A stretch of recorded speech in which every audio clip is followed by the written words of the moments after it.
Justin Baldoni launches new website with amended lawsuit. Timeline of relevant events in Blake Lively feud. Justin Baldoni's team has launched a new website amid his ongoing legal battle with It Ends With Us co-star Blake Lively. The website, thelawsuitinfo.com, which was published Saturday, featured a landing page with links to two PDF files, including a copy of a newly amended complaint that the 41-year-old actor filed against the 37-year-old actress and her husband, Ryan Reynolds, and another document with a 168-page timeline of relevant event that showcased new emails and texts related to the case. Both documents were filed Friday in New York federal court, ahead of the case's first hearing, which is scheduled for Monday.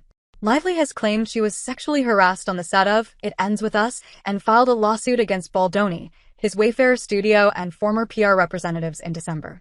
The same day Lively filed her suit, Baldoni filed a $250 million suit against the New York Times for a December article about Lively's lawsuit and the alleged smear campaign Baldoni attempted to run against his co-star. Weeks later, Baldoni then named Lively and Reynolds in a separate $400 million defamation lawsuit in which he accused the Hollywood power couple of attempting to hijack It Ends With Us and create their own narrative. Baldoni's amended complaint alleged Lively had been working with the New York Times weeks before the article was published in December. The document stated that metadata embedded within the New York Times article indicated the outlet had already begun building its defamatory article no later than October 31, 2024. The lawsuit claimed that careful observers reported that viewing the HTML source code for the article revealed references to a message embed generator that referred to a date of October 31, 2024. Like what you're reading. Click here for more entertainment news.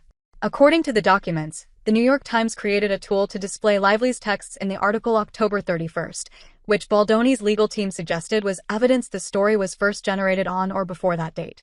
It may seem unsurprising and even respectable that a news organization should work for weeks or months before publishing a purported investigative report, the documents say. But the significance of the timing of these elements of the defamatory article is that they strip away the legal shields that Lively, the Times, and the other Lively parties were likely relying on to protect their malicious acts of defamation, such as the litigation privilege and the fair reporting privilege. In a statement to Fox News Digital, Baldoni's lawyer, Brian Friedman, addressed the amended complaint.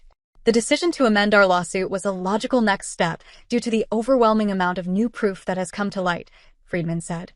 This fresh evidence corroborates what we knew all along, that due to a blind pursuit of power, Ms. Lively and her entire team colluded for months to destroy reputations through a complex web of lies, false accusations, and the manipulation of illicitly received communications.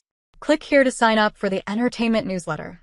The ongoing public interest in this case online has ironically shed light on the undeniable facts pertaining to the New York Times and how heavily Ms. Lively and her representatives were not only deeply involved in the attempted takedown and smear campaign of Mr. Baldoni, Wayfair Studios, and their teams, but that they themselves initiated it.